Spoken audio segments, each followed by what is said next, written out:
Mario, okay. All right, Mario, so what's your situation? I just know about body parts for cars. Okay. It's not Good, so we're not even there yet. Today we're starting from the ground up. We're gonna start with tires today. And you, sir? Justin. You, nothing on the Autobahn. I know your background. You, sir? So I'm Michael. I'm the owner of Avantgarde, the custom side, and I The auto body stuff? Yes, sir. Oh, okay. So you know some. Yeah, I mean I've been in it like around auto body shops pretty much since I was 18. I'm 43 right now. Okay. So like. So you know a lot. Yeah. You've dealt with insurance things and No, all I that? haven't dealt with insurance. Okay. I've obviously heard about other insurance. Okay, so I got you.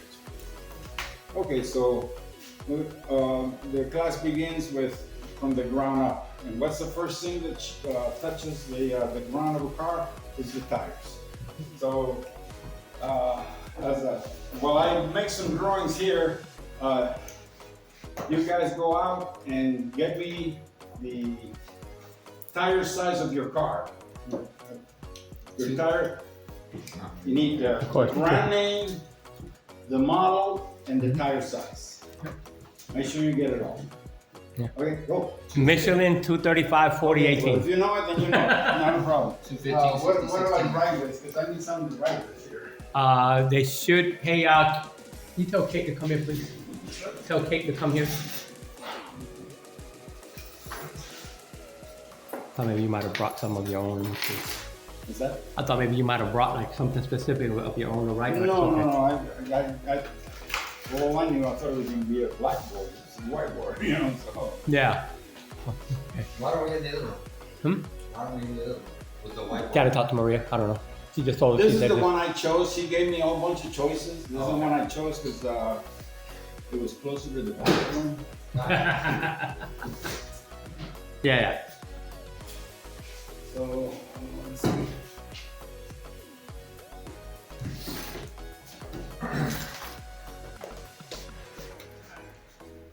Kate, there you are, Kate. Yes. Can you check and see if within the package that arrived today, the markers that go for this board arrived as well? I think they call them. Okay. If not, can you find Lerida and tell her to give us something to use? I'm sure she has something.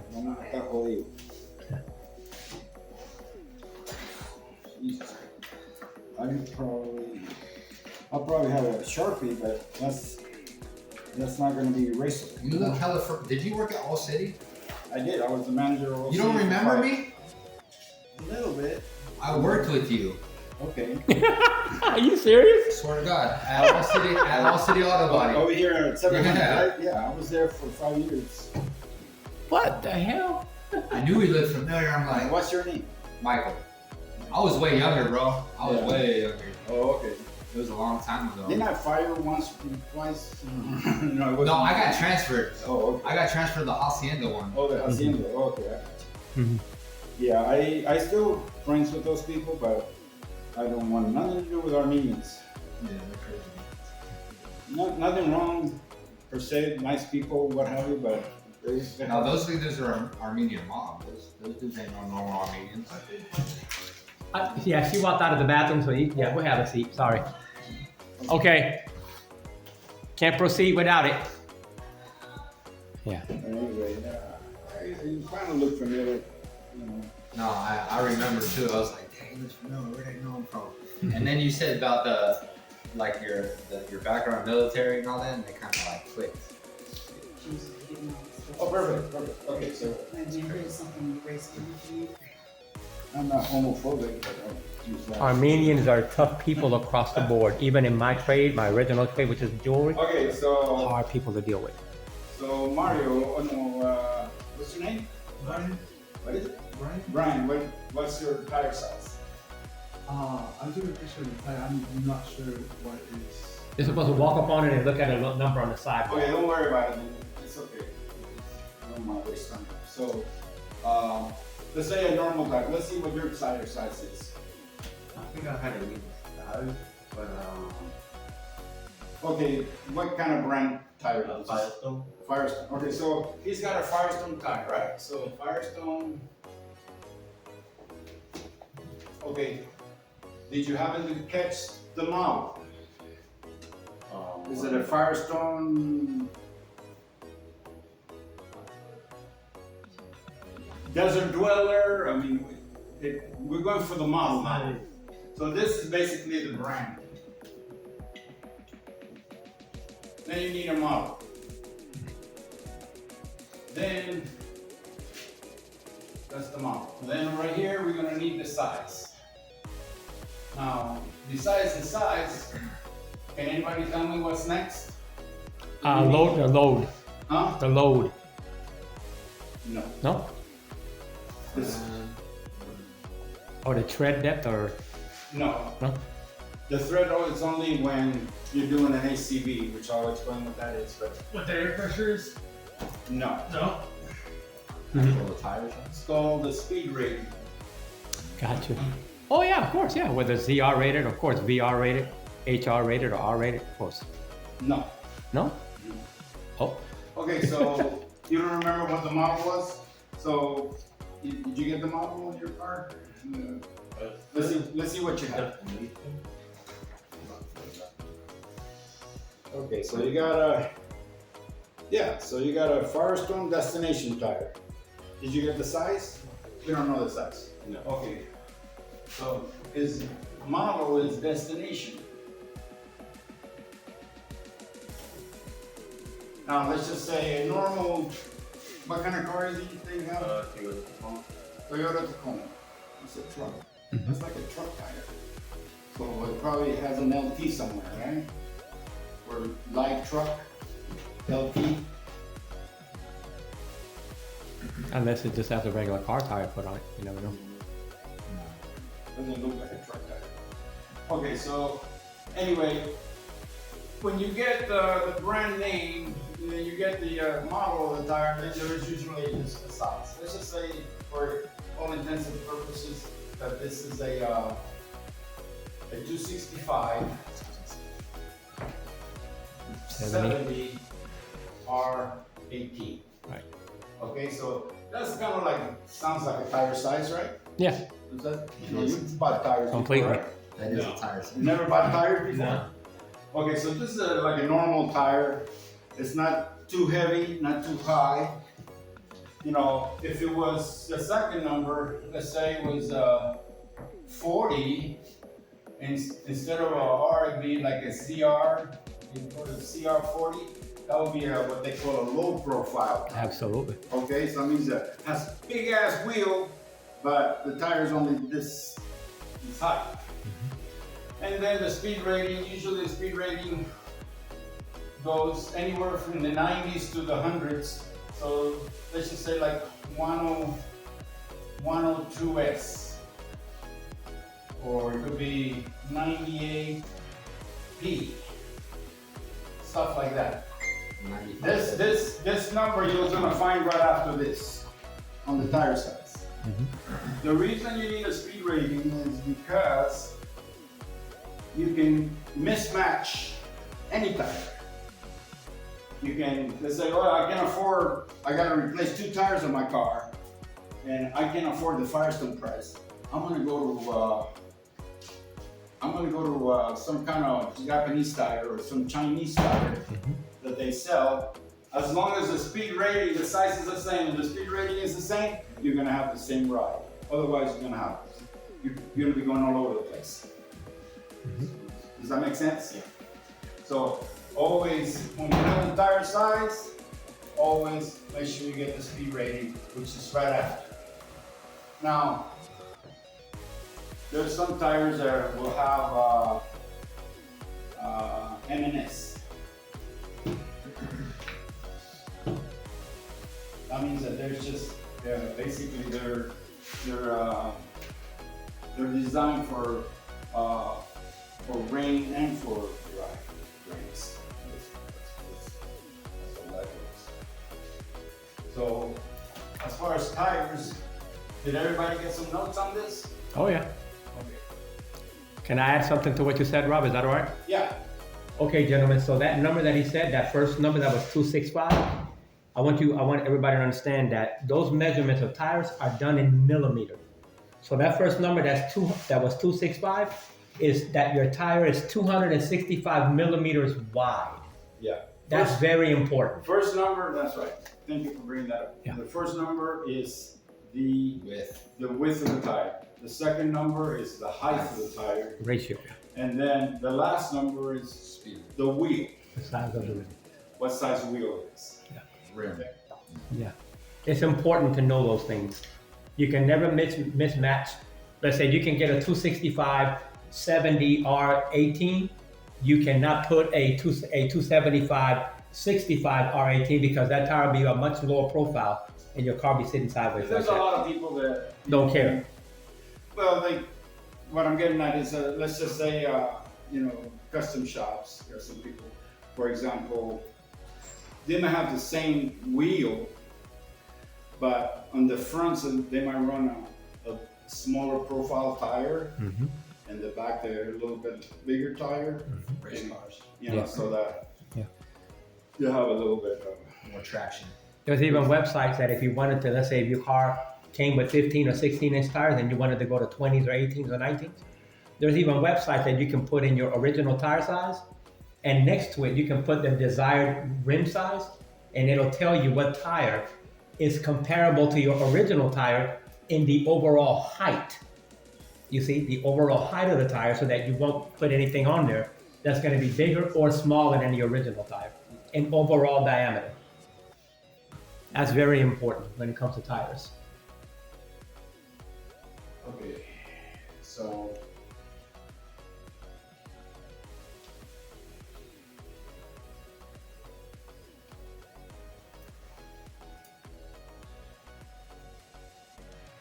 We got steel roll wheels, it's an OEM. Does anybody know what OEM means? Original. Original equipment manufactured. Okay, so steel road wheel. Then you got the alloy wheel, which are usually made out of aluminum or some kind of metal. Okay, then on this side, you got custom wheels, right? Mhm. Everybody loves some custom wheels.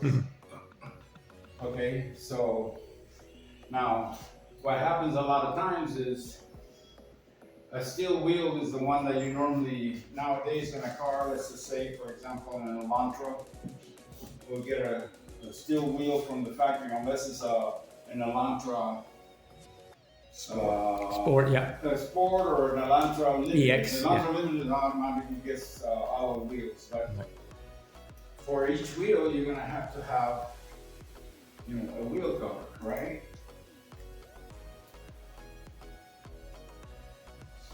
So you need a wheel and a wheel cover.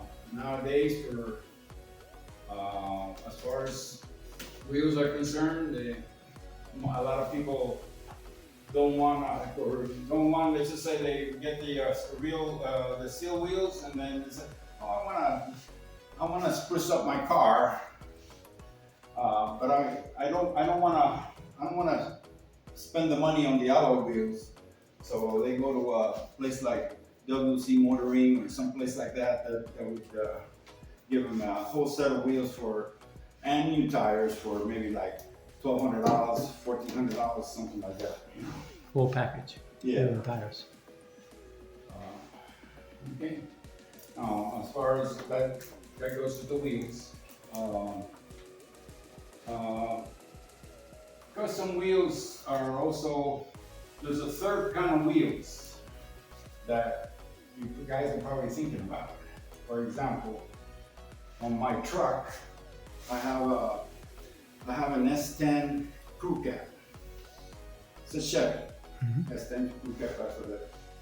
I'm running BMW mag wheels on those. Well, from another manufacturer that just happened to fit perfectly, and I use that. There's a lot of that going around too, as far as those type of wheels. You got the wheels taken care of. Okay, so after wheels and tires, if you have any questions, let me know, because seems like I'm going a little fast here. Oh no, it's all good. Okay, these are just things that you need to know, you know? Now, going back to the tire thing, you own a body shop, and I'm gonna sit for a second. You own a body shop, and you happen to, you know what? This is not gonna work. This way. In your estimate, you're charging your customer. He got into a wreck and damaged his car for a little bit. And what happened was, one of the damages was the fact that a tire got damaged. Now, you own a body shop, and if you were to be audited by the state, and for that particular guy that you charged him $243 for that tire that he needed to replace, basically it means that you sold him a tire. Now, if you don't collect $1 for the state of Nevada for tire disposal fee, they call it, state of Nevada tire disposal fee, if you don't collect that $1 and you happen to get audited, your fine is $500. Now, I happen to know a shop that was close by here. I think he closed down. It used to be called Image Makers.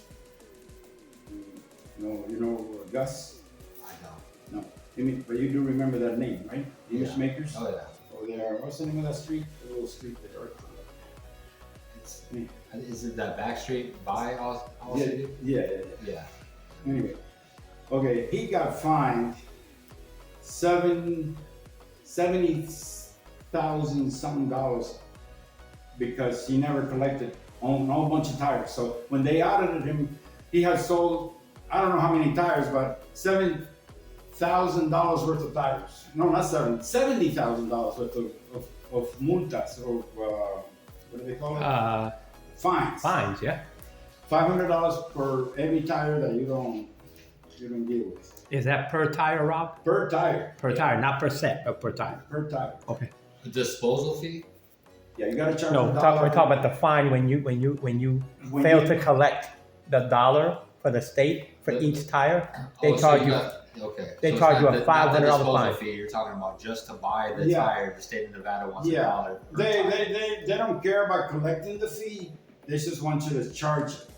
Okay? And You're your invoice. supposed to send it every quarter with your quarterly statement to the state, the Yeah. Department of Taxation. That's only if you sell tires, right? Huh? That's only if you sell tires, or you do So it. if you sell a tire, you better collect an extra $1 in a separate line of the estimate.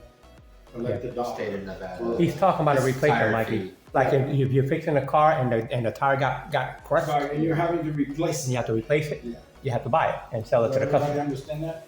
Okay. Yeah. It's a racket, but Yeah. It's stipulation. It's cost you money. yeah. Okay, so that's the thing about tires. Now we're moving up on the cars, suspension wise. So let's just say, for example, if you got a tire, and this particular tire, this is a cross section of the tire, right? Now, obviously, this is the front of the car, and then we got another tire here, but we're just gonna work on this tire. So let's just say that it starts wearing out here.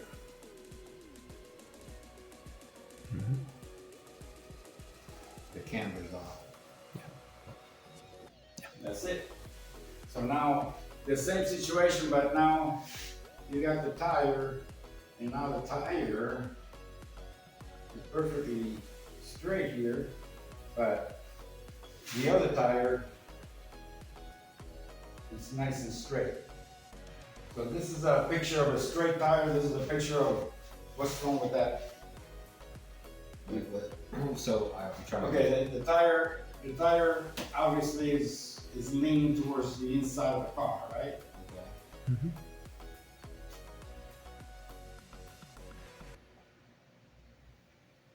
Anyway, so basically you got a straight tire here, and this tire is going like this. Toe is off. The toe is up. Good. Now the other conditions that could happen you know, I'm talking about alignment stuff. Is that the tire, here's a fender, the tire could be going backwards or could be going forward. It could be, and still be going straight. Usually means that you have a diamond condition on your frame. And if I'm going down the road, I'm going pretty straight, you know. Like this tire is here and the other tire is here, you know. You guys Or the other understand way that? around. That means the frame of the vehicle is not, it's crooked. Something happened in an accident, or maybe with some other anomaly or something in the condition of the vehicle that the frame of the vehicle basically switched. It might have swerved or switched without the person that owns the car knowing it. Okay, let's see. So let's just say going on the front suspension of a car, we now have, start naming them out. Okay, we got our lower tie bar, right? Wheel bearings. Lower, let me see, lower control. Let's go with the big part. Upper and lower. Lower. Half the cars nowadays don't have an upper. Half of them do. That's true. That's when they started saving money and they built the strut. Yeah. The strut system so that they don't have to deal with an upper control arm. Okay? Coil. But I'm gonna go upper. I'm gonna put that on the upper part.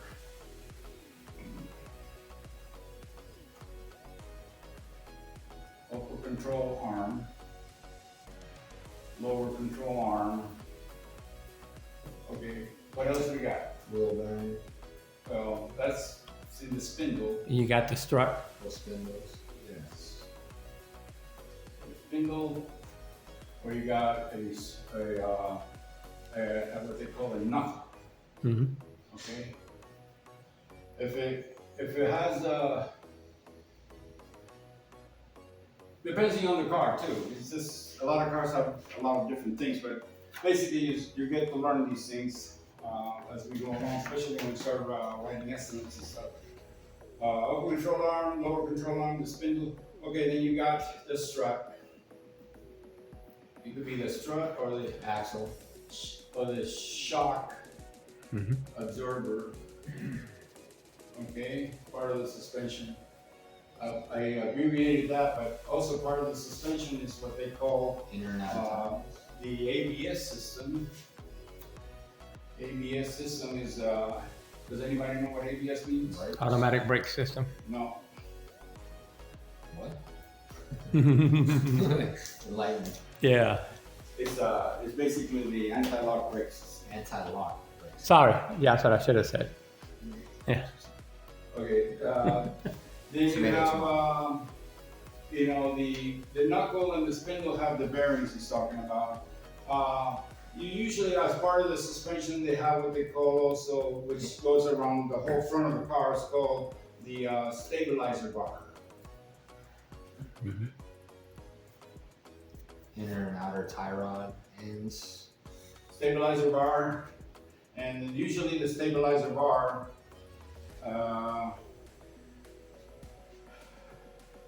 let's just say, you ever see a bar that goes like that through the whole front of the car, and then at the end of it, has like a little piece right there like that, and then another little piece right there like that, and this is the front of the car or whatever. But anyway, this is stabilizer bar.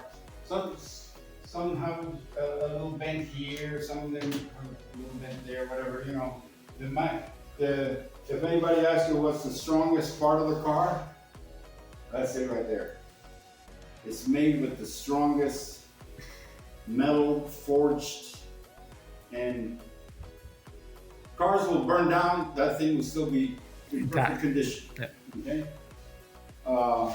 Anyway, so the reason for me writing all these numbers is, or all these different things is, when you're dealing with an insurance company, they don't care about that.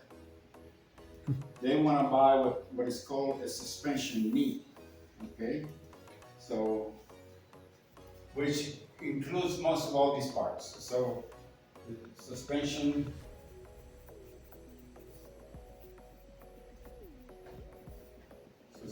knee. Okay? That's what that. So it's pretty much like a full suspension kit in like. Yeah, and that's what they'll pay for, because if you were to put the price of all these together, you're probably looking at about, in the average, maybe $1,000, okay? But if you go and you go to a wrecking yard, you get a suspension knee, you could probably get it for $150, $175 for the whole front suspension of a car. Not the suspension, but one side. Okay, so, and that's what the insurance company is willing to pay for. Now, They let you use used parts. for suspensions, yeah, suspension parts are, everything went out, you know, if you ever get a chance to read the difference between an insurance policy of, say, 20 years ago or 15 years ago and an insurance policy of today, the difference is that you're allowed to use used stuff. You could have a That's brand crazy. new, you could have a brand new 2024. We're not even there yet. We're still in 23, but the 24s are out. It's pretty much, yeah. Okay, so all of this coming year, they'll buy the 24 parts. Yeah. But you're driving at 2024. Come January 1st, 2025, you're screwed. You're all the parts is whatever fits. You know, it's whatever fits they'll put on, because and they have the policy to back it up, because the policies have been rewritten in such a way where we're allowed to use aftermarket parts, we're allowed to use used parts. They try to stay away from used parts that are movable parts, but basically, if you have a perfectly good suspension, all you need to do is bolt it up. Take the old one out and put the old one in. And then they also save money they also save money on the mechanical.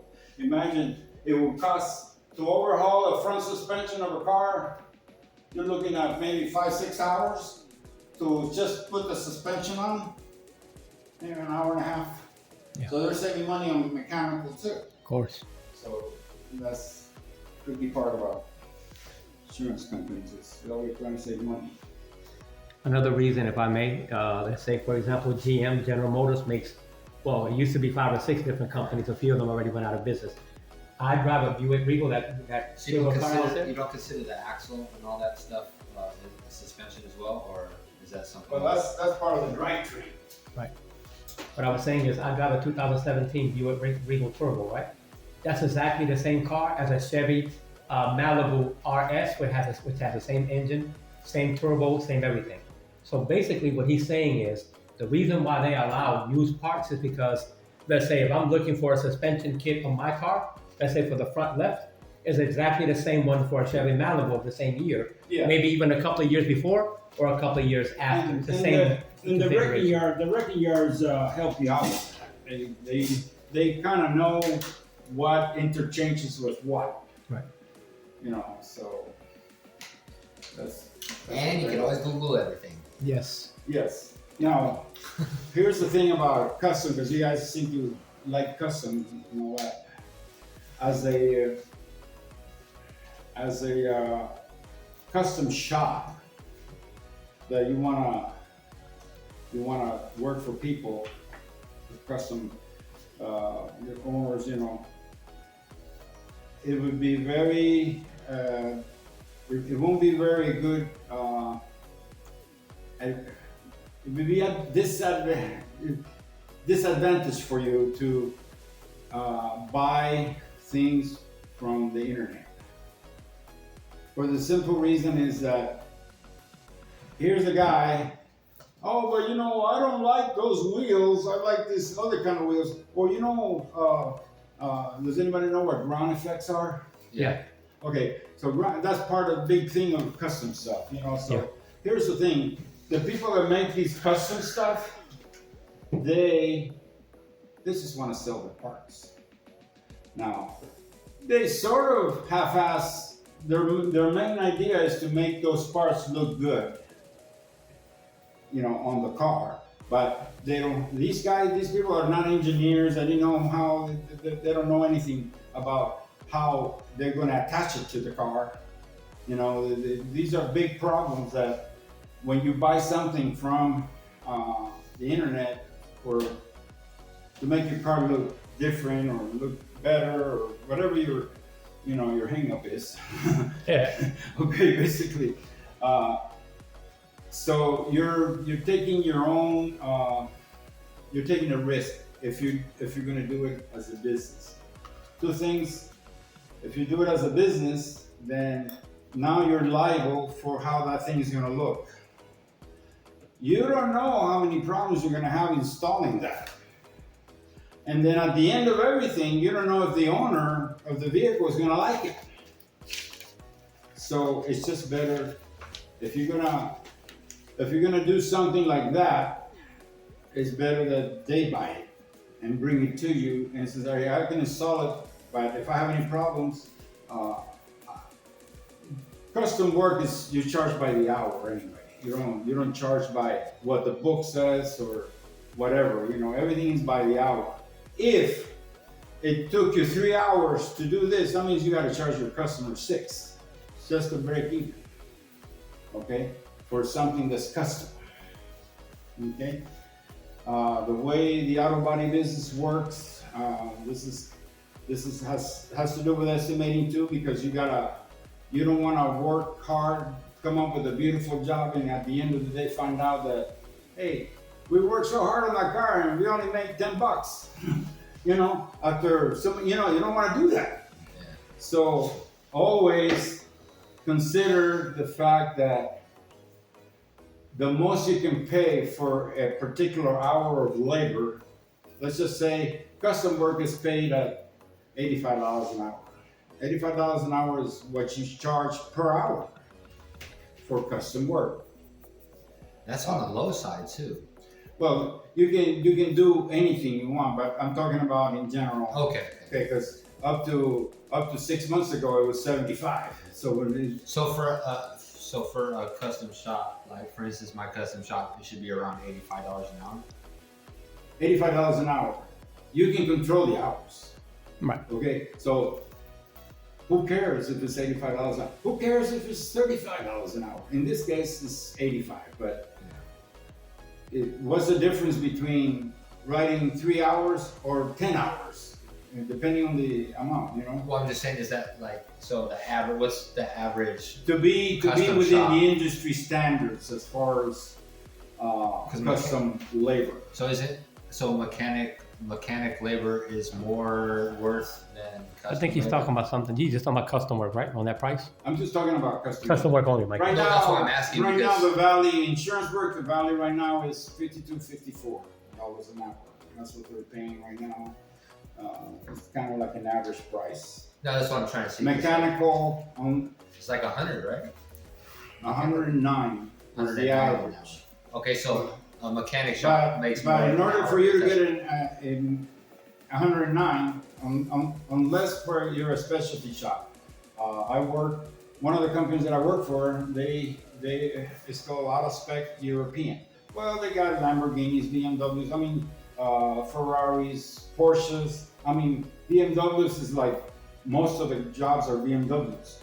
And they charge $135 an hour for that. specialty car. But yeah, it's a specialty car, but Lamborghini charges $185 All day. all day long, for those type of If you're lucky. mechanics. Yeah. So, but what I'm getting at is, it doesn't really matter what, as far as custom shops, doesn't really matter, because at the end of the day, You're making your hours. if something that you haven't estimated yet is knocking on your door, it's like, well, I need to get this done. I need to put this, this particular bumper needs to be installed, and it's a custom bumper, and I want you to paint it. So, well, you're gonna paint it. Well, you're gonna just to paint it. You're gonna charge you like $450 to paint it. Okay, and if it's 3-stage, maybe $600. Okay, it's a custom shop. You can get away with ball figures like that. Quick question for you, Rob, if it's okay to ask. That going back to that $85 hourly rate for custom work, really all of it. But my question is going to surround that part. Does the state of Nevada require that we have signs posted as to what we charge per hour for these kinds of jobs? A full-blown legitimate shop that, okay, before you start thinking about Granger and all the becoming a body shop, insurance provider, repair shop. First of all, you need to spend like $1 million just on equipment. Okay, I'm talking spray booths, lifts, frame machine with measuring systems, alignment machines. Exactly. So that's a lot of money. So down the road, you can think about that sort of thing. But I think what Carl was trying to ask, like, so for instance, by law, do we have to have an hourly sign? Not for custom. For custom. But do you recommend that we do it? Just so that the customer can have an idea? Let's scratch insurance work, just straight custom. Straight custom. You get a lot of that. If you get straight custom, By law, you don't have to. Right, but is it advisable that we do it just so that the customer? Well, it all depends how, if you want to be straightforward with people, it's a good thing to do. It's a good guideline so that they, well, hey, I come here for the bumper, it's $85 an hour. I'm thinking maybe they could take 2 hours. They don't know yet that you're going to charge them 4. But Right. It doesn't matter. In the main, they start getting comfortable, you see, by having Let me tell you where I'm coming from, Rob. A lot of customers have this bad tendency of thinking that just because they're your existing customer or you've done other work for them, that means that every time that they feel like they got a itch that they want somebody to scratch, that they can just bring their car in and let's say Michael, who's a good guy, or me, I'm a good guy, I'm just gonna do it just because you're my good customer. No, our time is valuable. So I'm really looking at it from the other side. Yeah. Okay, meaning if you need anything on your car done, don't think that just because you spent $3,000 or $5,000 or $10,000, that if you bring your car back for anything additional, that I don't have the right to charge you. Yeah. I'm thinking along that line, Mike. But that happens a lot, But that came up though. Yeah, I know. That's why I'm mentioning it. Yeah. That's why I'm mentioning It's it. a good What mention. you want Yeah. is, at the end of the day, you want to always give the customer. If you want, because here's the old theory. If you have a happy customer, he's gonna get you 10 more customers. Okay. If you have a fucked up customer that hey, He can lose it you was 10 it was a bad situation to begin with, and it turned out from bad to worse. Now this guy is the type that was gonna go on Yelp and said, "This motherfucker did this and this, that, and all this stuff," and it took him 6 months to fix the car and all this stuff. Then you might just not want to deal with him. Hey, here, take your money and go, kind of thing. But for the most part, you always want to do something a little extra for somebody. Hey, I took care of that little scratch for you on the left side or something. We went ahead and had your car detailed because I wanted you to be really happy with your car and this and that. Sure. Something that you didn't even charge for. Yeah. But now the guy is happy, turnkey. Hey man, my car is. Hey, I'm going cruising. I'm ready to go. Yeah.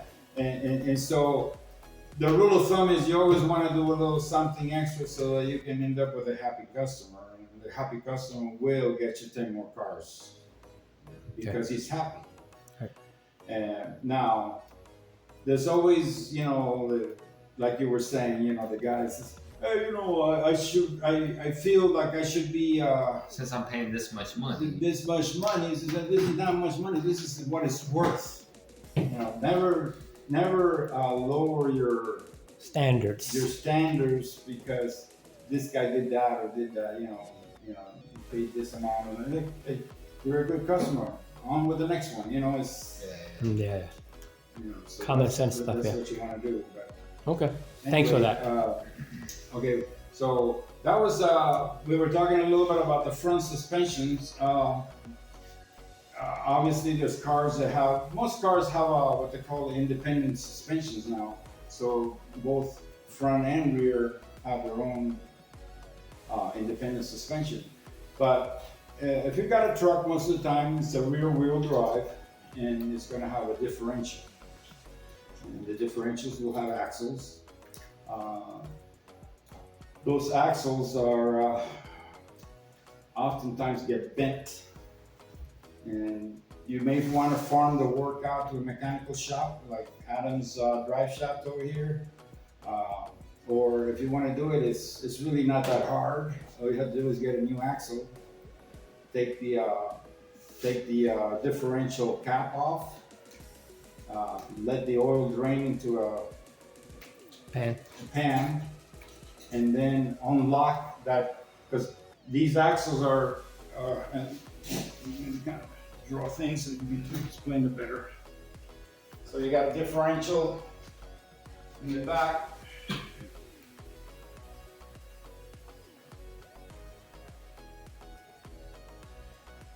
And then the back is going to have all these little nuts, going around the differential. Okay, and then usually what happens is it's like a little flange here, and then the axle comes out. This axle is inside here. Same thing here. Well, and then obviously your wheel and tire and all that is here, right? So. You guys ever notice that in the back of your car? Okay, so this is what is called the differential. The differential will have a little drain plug there at the bottom. So it may be on the front part of it, because the front side tends to be kind of look like this, and that's where the drive shaft goes through to the front. Okay, and obviously if I'm doing that angle, then I'm gonna have to do this angle like this and like this, so that it looks a little more. But anyway. So it's really not that hard to take these out. You gotta take this cap off by removing all the screws here. This is after you've drained the oil down into a pan, right? And then after you've done that, there will be a lock here. Sometimes it's like one of these little doohickeys, kind of like a little flange. That will unlock the drive shaft so it can come out. And then you just put the new one in and put the little flange back on, and you lock it in there, and you gotta fill the oil, and there'll be a place in the oil to fill in from the top. Now, this is what kind of oil goes in there? Most of the time is what they call 90 SE, I believe, or SEE, I forget the actual, but it's 90 weight oil is what it is. 90 weight. 90 weight. Good Not to that know. hard, it's just, unless, now, if you go to a place like that to drive shaft, you go over to Adam's drive shaft, and you probably charge you $450. You could probably do it for, Unless you start getting into the actual, like the bearings inside, like all that stuff. And But for a bent axle, it's not that big of a deal, guys. It's just, unless they wait a long time, it could create more problems internally in there for sure. right.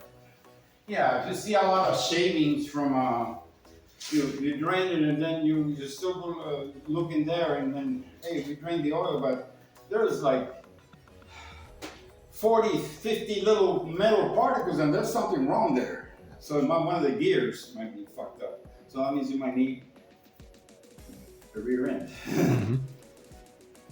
Yeah. So that's mechanical part. Okay, so suspension part, that's rear. Okay, then we also have on that same differential, you've probably seen these type of deals.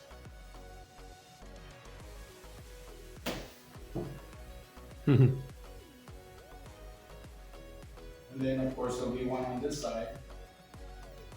And depending on how strong the suspension is, it will have different amounts of leaf springs, especially like all these people that like to do the four by, they like to have their vehicles really high and that sort of thing. So it all depends on how much these are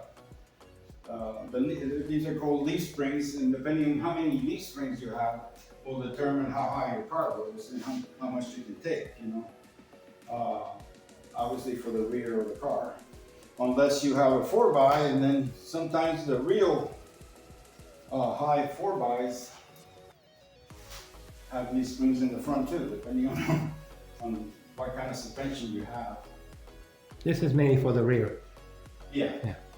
I mean, back in the old school days, it was front and rear Yeah. when I was growing up. I was talking about those big, tall, big trucks. Yeah.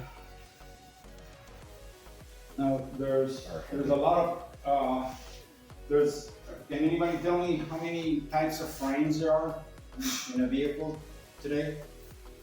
Like, we talking as far as like styles of frame? No, like, are you talking about types? Like, Types of frames. you have, You have your regular frame that, right, yeah. for example, this is Well, like, you mean like X-frame, box frame, like stuff like that kind of frame? like a chassis frame. Okay, yeah. Chassis frame. Let's just say.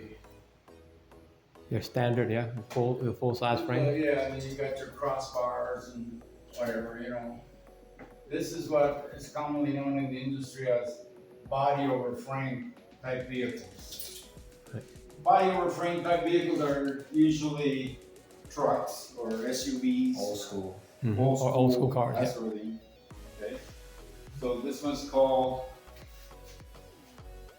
body over. Y'all want to see a frame? You just go out to the back and there's like 3 or 4 of them. Okay. It's up.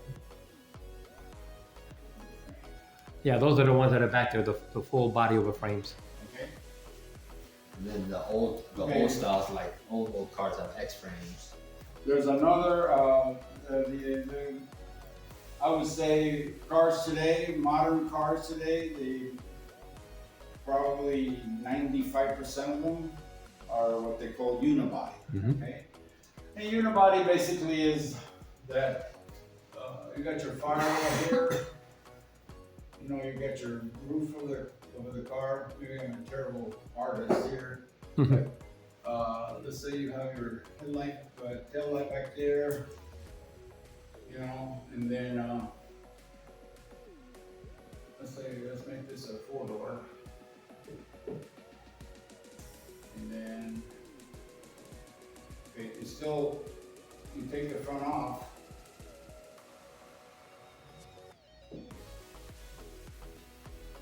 Okay, so this car basically is a sedan. So you got a sedan, and that sedan, as opposed to what other car? You got a coupe. Cool. Coupe would only have one door, but this is a sedan. Of course, if it was a convertible, you got a convertible. What's the name of the frame again? But this one is called unibody.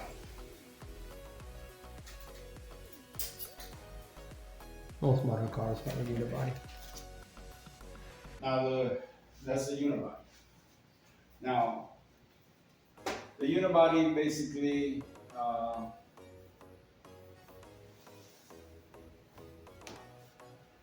me show you my computer, but I don't know if we have Wi-Fi here or not. Do we have Wi-Fi Yeah. here? Okay. Well, let's just get through this. So you got body or frame. This is, you know, number 1. This is number 2, and number 3. They don't make anymore, but there's still a lot of Saturns running around with what they call the space frame. Saturn's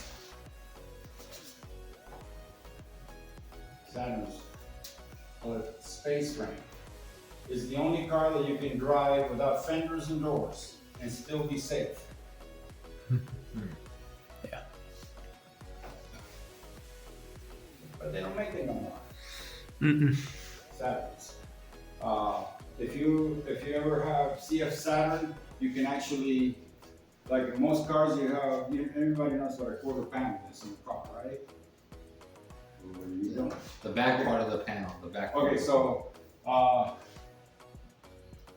let's just say, obviously this is the front of the car, right? So we're gonna go front. You got your door there. Sometimes there's what they call a quarter glass. So this is the front door. You got a roof. This one here, this part of the car is called the quarter panel. Now, this particular part of the car, all together now, well, if that's the quarter, this must definitely the rear quarter. This must be the front quarter. No, this is the fender.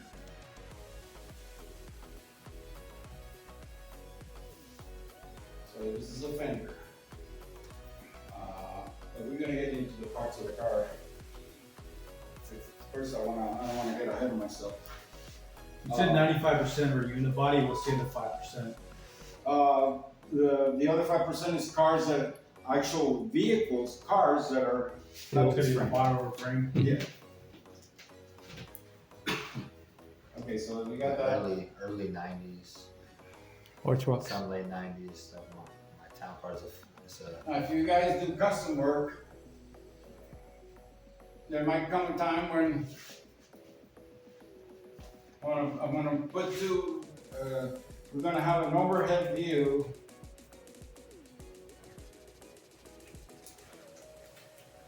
Okay. And then we're gonna have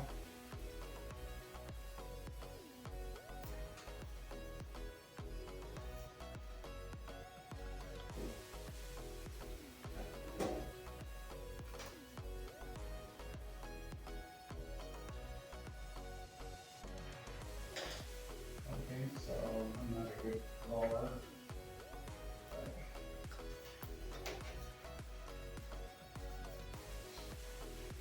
Okay, so this is an important part of the vehicle, right? It's your steering wheel, right? Mm-hmm. Top view. So it's a top view steering wheel. Now, back around when the millennials started coming around, ever since there was a car being made, you were a driver, you sat behind the wheel, okay? And when you sat behind the wheel, everything to the left of you was the left side of the car. Left. Anything to the right of you was the right, right? Obviously, we got a front and we got a rear. Now, because you do custom work,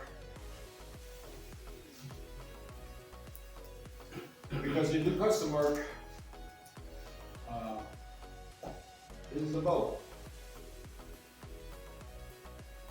Can anybody tell me what the right side of the boat is? Starboard. Mm-hmm. He knows. Mm-hmm.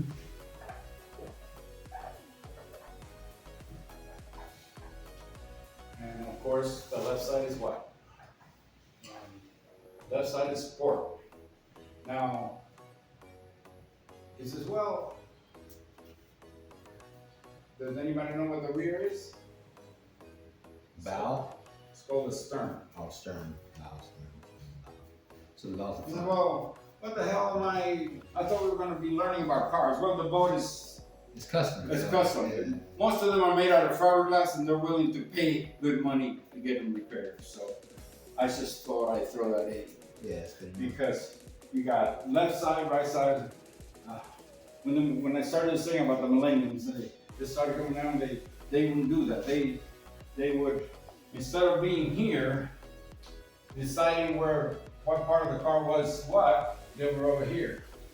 I said, I'm looking at the car, everything to the left is the left, and everything to the right is the right. And they were confusing the shit out of the people in the parts houses. Okay? So then the parts houses came up with another idea. I said, well, let's just call the driver's side and the passenger side.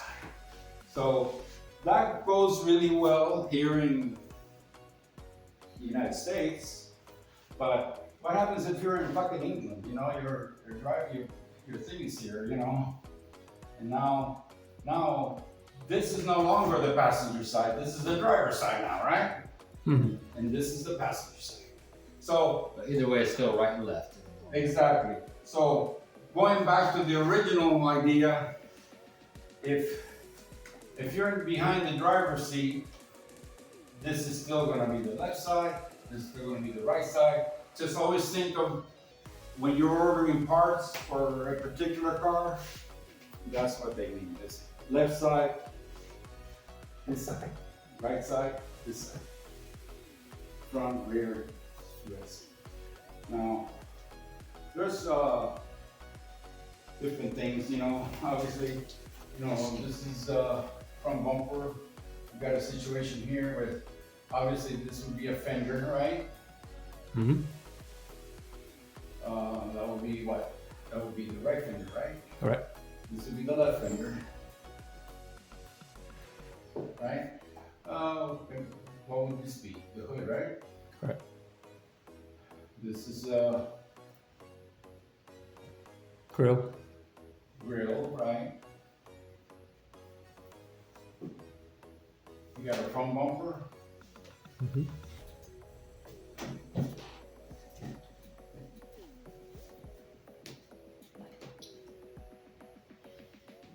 Got a front bumper.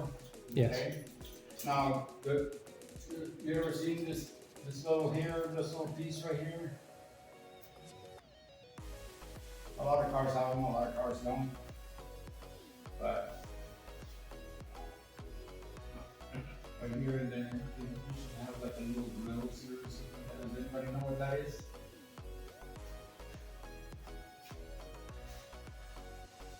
That part of the car is called the cowl.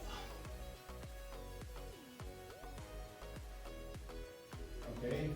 Now, if you can take it off to look what's inside there, sometimes you have to take it off in order to take the windshield washer motor out. It might be underneath there. So that's called the cowl. The cowl, in this case, if you can take it off, then this is no longer the cowl. It's called the cowl grill because you can take it off.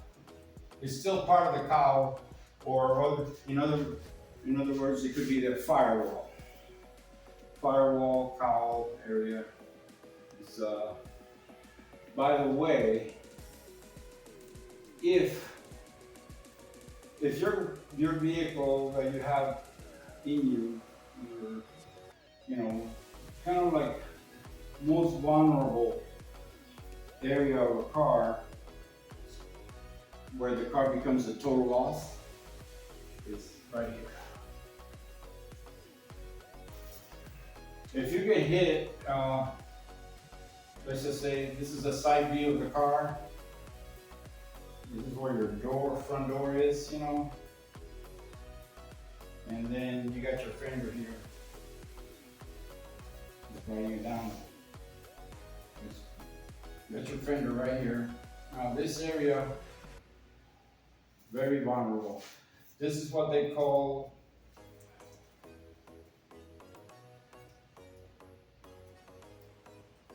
this is back of the car, front of the car. Anyway, so this area is this area. So this is what they call the A pillar. I'm sure you've heard that before. Then the set right here is called the center pillar.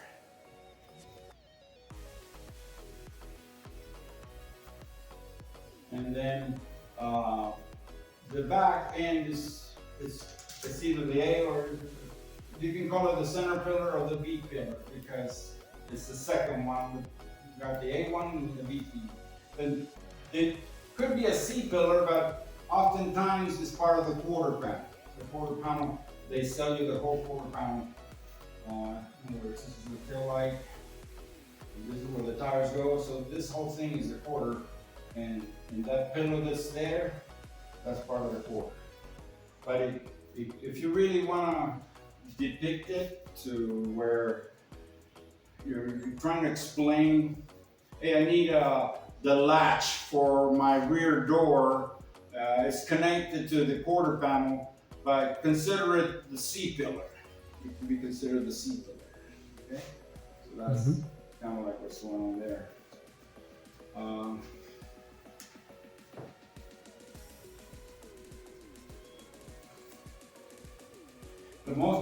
The reason I was trying to explain to you the vulnerable area of the car. Let's just say you have a new car, you get hit there. Maybe your car is. This is like your windshield. This is a little pillar that goes there. Or glass, whatever. And then your front door is here.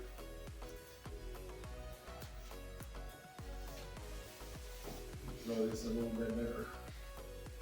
Anyway, you got your fender.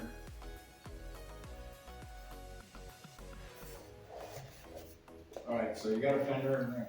So the area that I was talking about is, let's just say it went in there and it got hit right here. And I'm talking deep. I'm talking maybe it went in this much. Car got hit right there, and the depth of the hit got that much. The reason that car is a total is because, for one thing, you have to take the engine out. That's a lot of money, taking the engine out of the car. Then you got to take the dash out. All the electrical, I'm talking all the steering, all that stuff. You got to take the suspension out. All that has to come out before you can start replacing that cowl pillar area. You see?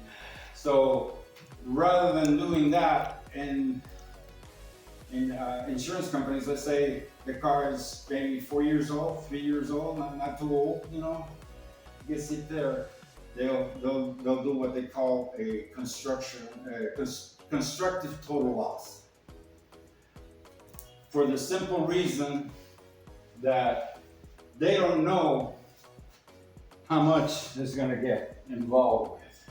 And let's just say the car is a $20,000 car. And doing this, I can guarantee you it will be over $12,000 already. Just to be able to fix this area here. But the unknown is the problem. They don't know what kind of electrical problems they're going to have, what kind of computer problems they're going to have. They don't know none of that. So an adjuster, I was an adjuster for 20 years, I would total. Why? Because I didn't want to deal with it.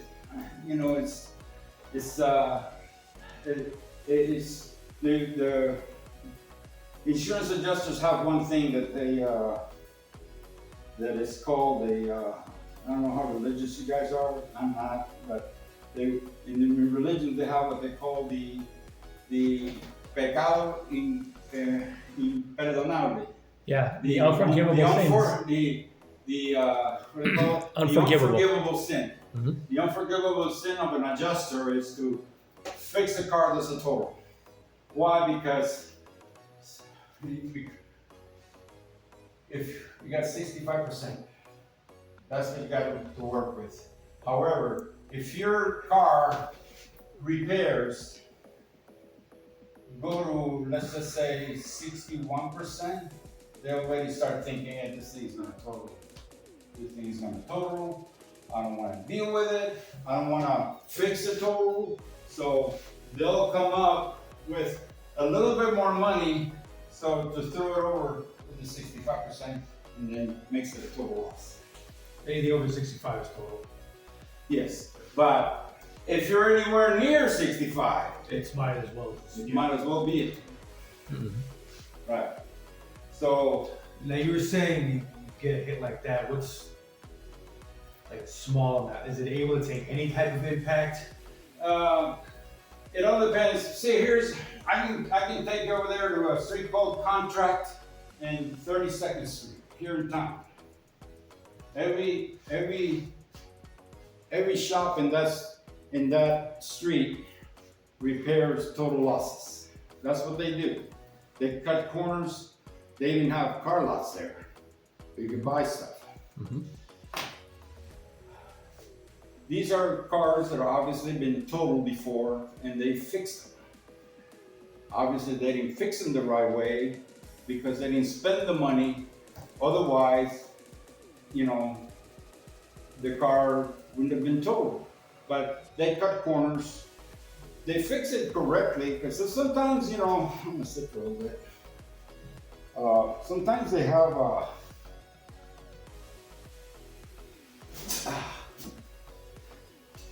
I'm old now. Sometimes they have what they call, as far as these construction total losses. Like he had a car that was only the hail. Well, it's a solid car. It's just, they took one of those PDR guys. Does anybody know what a PDR is? Paintless dent repair. There's people in business, in the auto body business, that are really bad for the auto body business because they make money off of work that we could have had. But somebody invented a way where, you could massage a dent out. Let's say you got a little dent there, and they'll have a way of sucking it up and this and that, and then they'll polish it up and this and that, and in this case, the dent is gone. Well, when you have PDR like that, they'll for a little something like that, they'll probably charge $75 for a dent that they can take out and not damage the paint. Now, that same dent, that was there before on a particular fender, a door, I don't know, a roof, that same dent, to fix it and paint it, you're probably looking, the average cost of repairing a small dent and on any particular panel, unless it's a hood or a trunk or something, is about $450, $500. So this guy fixed it for $75. So obviously there is a market for that, Big market. Okay. In his case, on your Buick, it must have had. He got damaged by. Anybody know what hailstorm is? Hail is those big golf balls that come out and hit your car. And they put dents on it. So my car, just to add what you're saying, my car, guys, was originally a car owned by the Hertz rental car company. They had thousands and thousands of cars in Utah that were sitting in a Hertz rental car lot. They get a lot of bad weather in Salt Lake City of that nature, what Rob, our instructor, is talking about. There was a hailstorm. Every car that was sitting out there, more than 1,000 cars that day, all got damaged with hail, basically like dots, like large, maybe 1 inch to 1.5 inch dents on the car, on the whole car, on the top only. Because of the fact that Hertz has very good insurance coverage because it's a national or maybe even an international insurance company. They're self-insured, by the way. They're self-insured. What they decided to do is, even though like Rob is saying, that's a very easy fix, they'd rather write off the car. My car only had 4,500 miles on it when I bought it. So 2018 Buick Regal, right? I bought it in 2019. It only had 4,500 miles. But because of the fact that they own their own insurance company, like Rob is saying, They wrote the car off instead of just getting the dents fixed. They sold it to a company that buys insurance jobs for a fraction of what the car costs. So my car, the retail price of my car is $39,000. So the company that bought my car, because I researched it with the VIN number, the company that bought my car paid the insurance company $11,500 for the car. Okay? So that's about 25%. 25%, correct. So then once they bought my car that I then turned around and bought, they got that car and it was like a major body shop. They took all the bumps out, they fixed everything. Then they sold my car to the newest, latest kinds of car dealerships on the market called rebuilt title dealerships. There's one right there on Sahara, on East Sahara, called AutoSource Nation. I bought my car from AutoSource Nation. Now, guess what, guys? My car, again, they bought it for $11,000. They might have spent maybe a couple of $100 fixing it. I turned around and bought a $39,000 car for $13,800 instead of spending almost $40,000. That's the beauty of being able to buy a car where the damage is not substantial, like the damage he was talking about, where it affects the crumple sole part of the car. And they buy those too. They buy the ones that are damaged in the cowl. Yeah, they buy all. So imagine all of a sudden that you're getting a car that, because what happens once the car is totaled, the insurance company takes a hold of it. They put it in a place called Copart or INS over here in Henderson. Mm-hmm. INS is Insurance Auto Auction. Okay, they have 30 days. The owner can go over there and get his shit out, take his license plates out, all that stuff. Now, they have 30 days before Copart or INS gets the chance to sell that car. And then car rebuilders and stuff like that go there and they bid on the car. So quite often, and sometimes it's just getting bad now. Sometimes an insurance company used to let go of a car, let go of a salvage car for maybe 22%, something like that. They would let it go for that amount. In fact, most of the time, the insurance companies nowadays are waiting for to make a little bit more money. So in the old days, what they would do is, let's say, nothing major. An insurance company, let's say, for example, Mercury Insurance. They're out there. They're a good insurance company. Insurance companies are rated by the two types. Basically, the standard insurance companies kind of like, for example, State Farm, Allstate, Travelers, Mercury is a standard company. All these are good standard companies. There's what they used to call them substandards, but they didn't want to be called substandard anymore, so now they call them what's the name? They came up with their own name to establish the fact. These are these type, for example, substandard. They're really substandard companies, but they call them non-standard. That's what they said, non-standard. Okay, so if you're not standard, that means you're not. If you're not standard, you got to be something else. So it's non-standard. But they didn't like the fact that they would call them substandard. So something new with the verbiage of the name. But substandard companies are companies like American Access, Fred Loya. Sometimes they could consider, but they standard. I think they're Progressive and Geico are starting to come up now. There was an insurance company back in the day called Stonewall. You really hit a stone wall when you got insurance with them. Anyway, these are insurance companies that they're willing to provide insurance to DUI people, for example. You know, insurance companies that, you know, State Farm won't touch it, you know, but these people would, companies, I know, a couple other good insurance companies are the Hartford. MetLife. MedLife is, I guess they have auto, I don't see much of it. I have, that's my insurance. That's your insurance? Okay. I have USAA because I'm military and I get a deal on it. Anyway, there's those two types of insurance companies. And when it comes to getting rid of it, in the old days, like I was saying, when you got a total, like comes out, the total loss itself, they would have, let's say, like I was explaining, the Mercury Insurance Company. They would make a deal with a particular wrecking yard in the area. And that owner of that wrecking yard would say, I will buy everything that's total from you at 22%. He says, okay, fine, boom.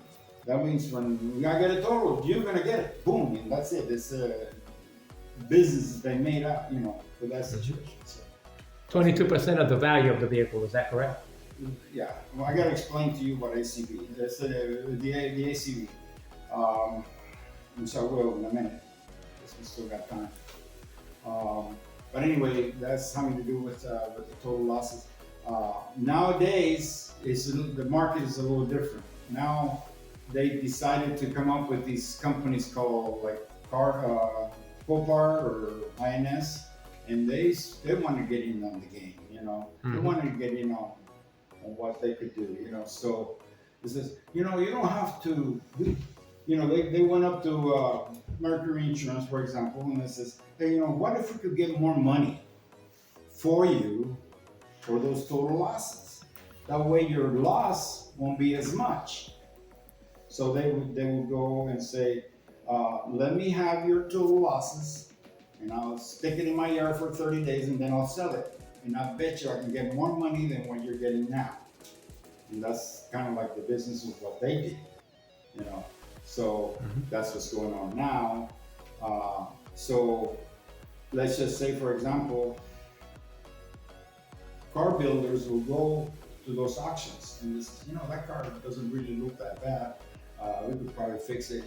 And then there might be a situation where they're actually, you know, motivated because in the back of their mind, they don't we have a hood and a fender for that particular car in our shop? Hey, let's buy it. And you know, so they can afford to go a little higher on the bid above the other people because they already know they got parts of it. And so there's a lot of, you know, there's maybe like secret agendas that are involved when you're buying those type of losses, you know. And they buy it, they win the bid, and they you know, they take it to the shop, they fix it and sell it. But some of these cars, when they do get fixed, you know, you have to understand that these cars were totaled for a reason, you know. So they fix it somehow. These guys they know what they're doing and all that. If they can make it look good and safe, because there's only when you as a body shop you get to have you get to be the only people that actually do safety inspections for the state of Nevada, and you can charge for those things, $75 just to look at a car, make sure it's safe. They're gonna all you have to do for is check that the frame is okay, that the car runs. That you have your signal lights work, that your brakes work, that you have mirrors on both sides, that you don't have any broken glass, and past that, your car will pass inspection. So now, between a car passing inspection and being in pristine condition, completely, that's very far, you know, very far margin there. Okay, so as far as those total losses, that's just kind of like the way it goes. But But that's what used to happen in the old days. One wrecking yard would make a deal with a particular insurance company. They would try to spread it around too. You know, or like Mercury would have like, they'll have like XYZ XYZ wrecking yard over here, and then on the other side of town they might have it's on depending, another wrecking yard. And then these people will make those deals with insurance companies directly. Now it's the INS or the Coparts people doing that sort of stuff. And that's kind of like that. There was something I was going to say. I'm getting old, man, so I forget stuff. Having to do with the total losses, was it? Yeah, we covered the total loss. I mean, Yeah. not too in depth, but just No, enough. it's just the first day. We're gonna be drilling on a bunch of stuff right now. I don't even know what time it is. What is it? Oh, we still got a good half hour. So, when it comes to that area of the car, imagine if you had to take out the dash, all the electrical, when it gets hit in those type of areas. Take out the motor, drivetrain, all that, just to be able to work on that firewall. It's just a lot, it's just way too much. So that's how that goes. Let's see. Insurance, as far as what we were talking about custom, I'll share some of the things that I used to do. One of the better custom shops here in town. There was a company called Devious Designs. I don't know if you guys have ever heard of it, but and they sold out to Armenians. But in the meantime, I managed that particular shop for about 5 years. Also, I don't tend to stay longer than 5 years in places because I get bored. I retired quite a while back,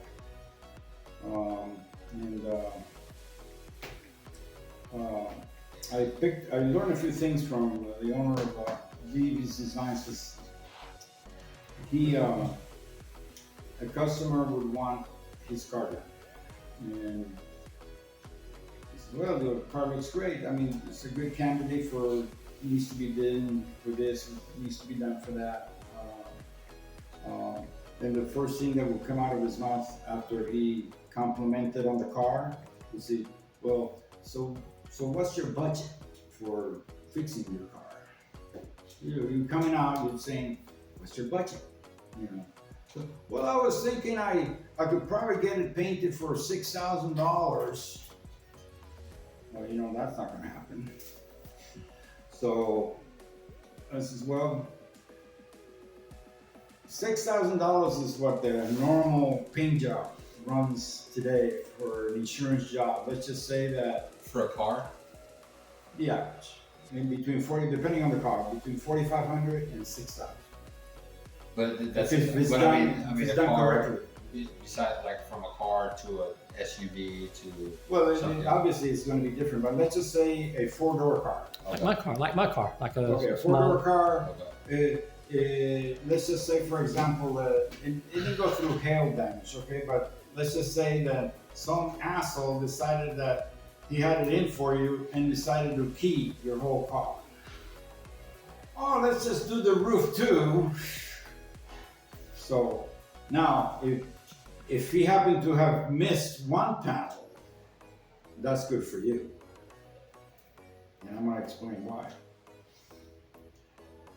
When a car insurance company has to, pay for a paint job, a complete paint job, then they're gonna want to charge you better, like the tires. They say, wait a minute, this is paint. What?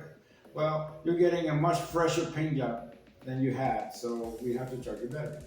And depending on your mileage, depending on what mileage you have on the car, let's just say, for example, 4-year-old car with 50,000 miles on it. It's gonna cost, let's say, 4,500 to 5,000 to paint it. They're gonna charge you 20%, which that means that it's another $1,000 added to your deductible that you have in your car. So now instead of having a $500 deductible, you got a $1,500 deductible. Why? Because the insurance company is painting your whole car. See, these are things that you have to remind. So luckily, a lot of the ski jobs and all that stuff, they don't do the much. They don't do the roof much because they know that somebody might see them do it or something. So they don't. A lot of, but another thing that you got to remember too is, I don't like the way my car is. So a lot of these vandalism problems are self-inflicted, by the owner of the car. That's just the nature of how we live today. Let's just say that you tired, your paint job is starting to fade. You still like the car and all that, but I got insurance. So you got a knife and you make sure nobody looks at you when you're doing it, this and that. Hey, my car got vandalized. And it just so happens that the car got vandalized in a place where there's no cameras. You were out there in the boonies somewhere and your car got vandalized. It is what it is. This happens all the time. So the insurance company will always think that they're smarter than you. So they'll say, well, we got to paint your whole car, but you have to charge your veteran because your car was starting to fade and this and that. So depending on what kind of mileage you have, will determine what kind of betterment you're going to get, unless one of those panels is not scratched. And then they say, well, it's not a complete paint job. If it's not a complete paint job, then we just have to paint just the bottom part of the car. Unless it's so faded, the color match is bad. Well, then the whole car anyway.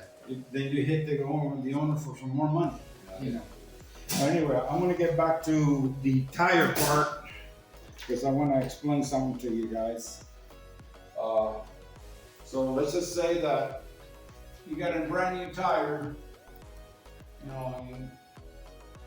Brand new tires usually, this is the cross section of the tire.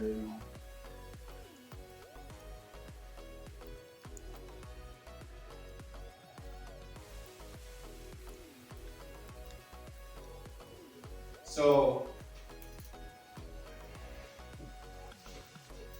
the cross section of the tire, let's say they have to replace the tire.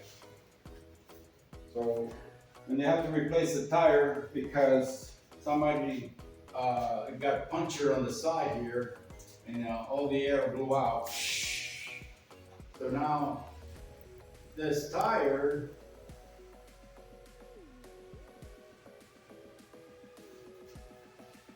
cross section of this tire, they have a gauge and they'll measure here.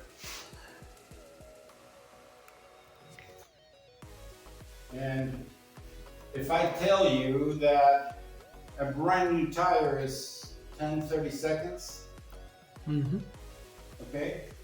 Unless it's a truck, which are bigger here, then you're looking at 12-30 seconds for a full brand new car tire or truck tire, right? So let's just say that if half of the thread is gone and now the thread is over here, that means this tire, I'm thinking that it's across the board, right? So this tire now is no longer 10-30 seconds. This tire now is 5-30 seconds. So 10 from 5 is half, right? So that means that this tire that used to cost, brand new tire to replace this tire, let's say it costs $150. But because this tire now is at 5:30 seconds. Half of the tire's life is gone. They're gonna let you, they're gonna put in the estimate $150 for a brand new tire. At the end of the estimate, they're gonna take out $75 for betterment. And then people say, well, shit, man, my tire got fucked up. It got punches. Yeah, but you already used half of it. So that's how that works. That's on top. That's added on top of your deductible. Yeah, they'll pay for the tire, but at the end of the day, You're gonna pay for that. you're gonna pay for that. The difference. Exactly. Interesting. Anybody have any questions about betterment? Actually, this goes here. That's, Do you guys understand that fraction that he put up there, the 10/32, what it means? It means that when the tire, you basically have 10 millimeters, that space that is between the treads, when a tire is brand new, you have the average, because sometimes it could be 932, between 932 and 1032, is considered the manufacturer standards of how deep, how many millimeters, if you were to measure, nobody does that. of thread. Of thread your tire has. Now from there, as your tire starts to wear out, whether because of normal wear and tear or defect, your tire's life starts to decrease. So that's what when they say 1032, they're talking about how many millimeters your tire has of depth when you first buy it, or when you first buy your car. So on the same token, you're one of these guys that never has money. You spend all your freaking money on the bars and the women and the slot machines and whatever. So now you've been driving around and now your tire is this much, which is practically bald. Okay. So now the insurance company looks at it and says, hey, you got a side puncture on this tire, but hey man, you didn't have a tire. You know, you had a bald tire. Hey, we had air. Okay, motherfucker. I'm gonna charge you $150 for a brand new tire. I mean, 150, right? $150 for a new tire, but you know what? I'm gonna charge you, instead of 50% better, I'm gonna charge you the most 75%. So now he's gonna do that. So what's 75% of 150? 50. No, it ain't. You say 75% of what? 75% of 150 is how much? Well, 75% of 100 And 50. is 75, so add about like 87.50, yeah. Okay, so now instead of you paying, in other words, 75% of 150 is 87.50. So that means that plus your $500 deductible or whatever. So this is how much they're going to charge you betterment on it. For the $150, you're practically paying, well, 75% for that tire. Why? Because it was bald. You should have replaced it, 6 months ago, A year ago when it's that low, yeah. It's actually 112.50. What is it? 75% of 150 is 112. Okay, so whatever it is, we get the gist of it. Yeah. Good. That's good you looked it up. Yeah.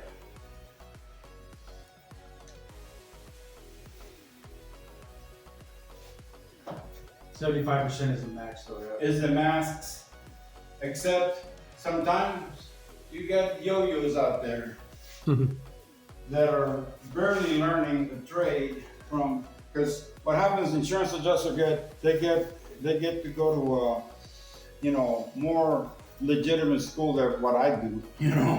They go to a school for one thing. They get to go to 3 months of training. I'm only giving you 4 weeks.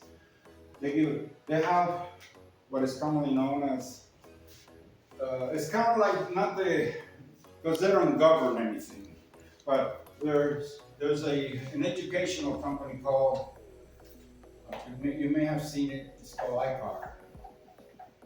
Now, body shops that are legit and what have you, pay for schooling for their technicians and their body shop people and their painters and all that to go to iCar classes. iCar classes it's not what governs the industry, but it's the guideline that insurance companies and body shops use to grade a shop. You were talking about, getting a lot of insurance. Remember I said, body shop runs, I need $1 million to get everything, all the equipment that I need. You also need technicians that are iCar qualified. So that number is including the $1 million that you're including the classes for that? This is a number, the $1 million, basically. And that's a guesstimate. It's just a guesstimate that I pulled out of my ass. It's just. No, I get that, but that number, total number is including Yeah, that? because here, let's just say, It can be less than $1 I'm million. an iCar. I'm an iCar graduate. I'm not a bronze, which is the most requested, the one. Hey, so I haven't gone to school for 4 or 5 years. I know this shit, okay? But the bronze people, they probably spend, let's just say, there's just many classes. You got classes for welding, you got classes for frame, how to do many different classes they have for estimating, classes for how to get cars in, how to keep your customers, they have classes for profits and loss, administrative type classes. Anyway, the bottom line is that for each class that you take, let's just say one particular class, the average cost of a class is maybe $50 for an attendee to go there. Now, $50, it costs for you. Now, these classes are usually in one day. You go one day to do it. So you have to have a certified iCar technician on site to do insurance jobs? No, Oh, okay. no. Okay. What I'm saying is, if you want to get the big race for body shops is to have as many people qualified to do the job, because for one thing, it takes away, a lot of the liability that a body shop will when you know what you're doing, then you're gonna have less problems, right? Now, imagine this. Let me just finish with the iCar part. Anyway, so you got $50. It takes one day to do that. For that one day, you're gonna get 2 points. Now, some other time, you're gonna go, I'm gonna go and learn about welding aluminum. So it's a welding class. So weld aluminum. Okay, so that particular class costs $100. Okay. It took 2 days to do it. I had to go 2 different days, and for that class, I'm gonna get 4 points. So now you start building your education for the industry as far as that goes. Once you have reached 18 points,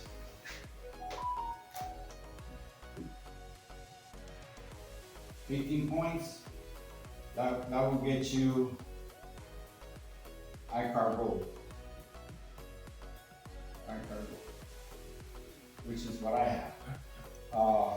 Now, I believe now you gotta be up to like 23 points for the bronze. So I don't know if you guys have ever been to big body shops where they have a whole bunch of, certificates and then from all that stuff, and they, the body shop manager or the body shop owner was, they love that. Oh yeah, give me that certificate, I'm gonna put it up there. Because once their customer comes in and says, these people know what the fuck they're doing, Yeah. They have all these certificates and shit. So, but basically they do teach you how to do things correctly. For example, you know, for like let's say in just off the top of my head, I'm gonna say there's a piece of frame. Okay, this is the other part of the frame. Well, you don't just weld that like that, you know. This is okay. So you see a frame that's welded like that, you're heading for trouble. Okay. The way you're supposed to weld the frame, if you have to, is what they call butt and joint. So write that down, butt and joint. And what it is you make it like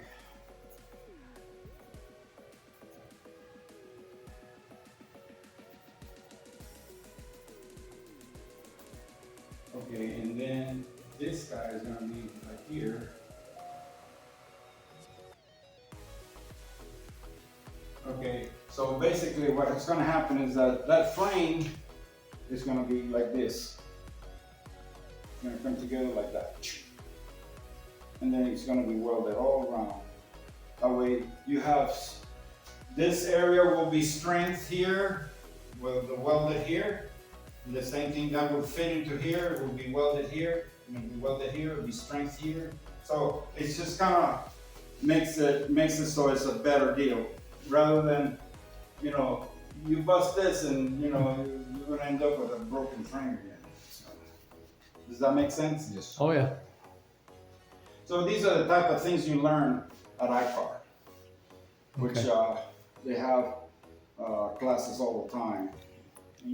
And if you want to consider, you know, getting those points little by little, see, a lot of body shops pay for their guys to go to those classes because you don't want to spend money on a guy that may not stay with you. But if you think that you have a guy that will stay with you as a body shop owner, you might want to consider getting him completely trained up and stuff like that, you know. So, man, I think it's getting close, isn't it, guys? Tell me the number. 10 more minutes, okay. Not a problem.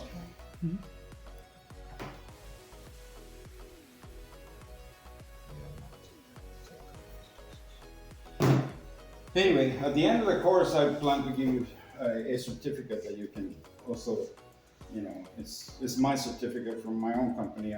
My company is called Aleman Appraisals, and Cool. And you'll all get a certificate once you've completed everything. So we got a test? I will know if you know how to test. Darn. I wanted a test, man. Well, I could be good at something. Yeah. Yeah.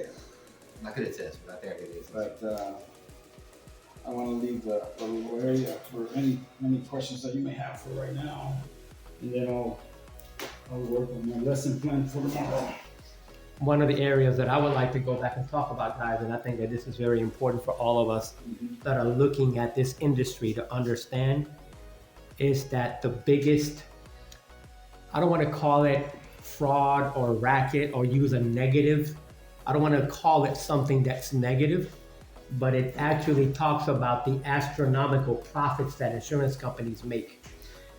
I had a reason yesterday to look up the profit margins of insurance companies versus the money that they pay out to repair cars and the total cars. And you know what I found, guys, for 2022? In 2022, the companies made 8 times more profit than the entire growth that they've had to put out the net out to either repair cars and or total cars. I don't want you guys to be misguided to think that insurance companies are wonderful. What do you think so many people kind of tend to, let's do this. Yeah. Let's do Just that. do it at a table. Yeah, I don't want you guys to think that these companies are wonderful. That they just, like for example, my car. Let's take my car, right? let's be honest. My car had basically, what would you say, a structure, $500 worth of damage, 1,000, with all the marks on the hood and the. Okay, Probably- my car, Probably a couple of grand. If it was a hail damage. but it was small hail. It wasn't even that serious. I got you. $75,000 for a stupid bumper. Hey, 2000. I mean, I paid for hail damage cars before. It was always 2,000, 3,000, 2,500, shit like that. But think about it. The insurance company wrote off almost a $40,000 car with 4,500 miles, and it was sold for 1/4 of that value, right? Now the customer, okay, meaning Hertz Rent-A-Car, that's the buyer that originally bought my car. When the insurance company paid off the car, they paid off that car at the value being brand new minus the 4,500 miles to replace the car. That's how that works, right? How much would that be? That'll be, they probably paid Hertz like $30,000 for the car. Well, first of all, Hearst didn't buy it for that. Right, I know. But let's say if they bought that car for that price, and the car only had 4,500 miles, how much would the insurance company pay? What percentage with a car that's basically brand new, a few months old, or 4,500 miles? What percentage would they pay the client of the residual of what the car is worth? Well, since Hearst is self-insured and they don't have an insurance company, they have what they call a risk management. No, I mean in a standard scenario. I'm talking about just in a standard scenario. scenario, if it was 15 years ago, 22%. If it's now, it could go as high as 38%. Okay. For as far as salvage value for the insurance company. That's why the insurance companies are making more money with the modern day of getting rid of salvages. Right. They're doing with the auctions and all that stuff. And Yes. there's always some idiot, but he's not an idiot. What I'm just saying is like, there's always somebody that's willing to outbid other people because they happen to have the fucking fenders and this and that, or another car that they can get rid of. So they outbid the other people, and they could pay as much as 35, 38%. You guys get the point? So not only do they make money on our premiums, then you turn around and make fucking money selling the shit out and just, like you said, farming it out for salvage. They turn around and make even extra money.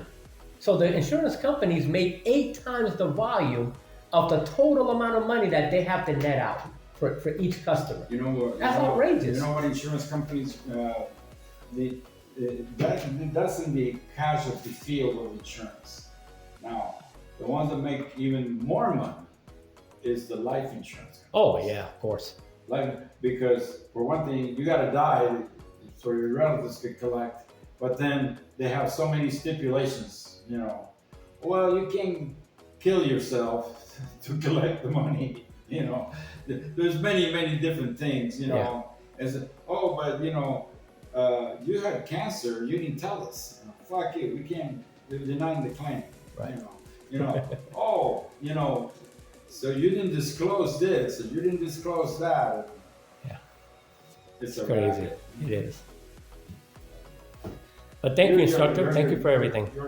You young guys, you must have some questions, something that you're doing today. Young man right here. How old are you? I mean, do you think it's interesting, this industry? You have your doubts. What does OEM stand for again? Original equipment manufactured. Yeah. Okay. And on the flip side of that, we'll talk about all the other kinds that there are tomorrow. Yeah. We'll talk about the difference between OEM, aftermarket custom, and LKQ. Yeah. So LKQ, wait a minute, that's like an insurance company. No. LKQ is like it's the name of a wrecking yard. The only reason they got that name is because that's what it means. LKQ means like, kind, quality. It was their fancy name, insurance company's fancy name for saying they didn't want to write down on the estimate, a used part. they call it an LKQ part, like, kind, quality. So what's like, kind, quality of, let's just say, for example, a fender, like, kind, quality. So it's another used fender. That's like kind of quality.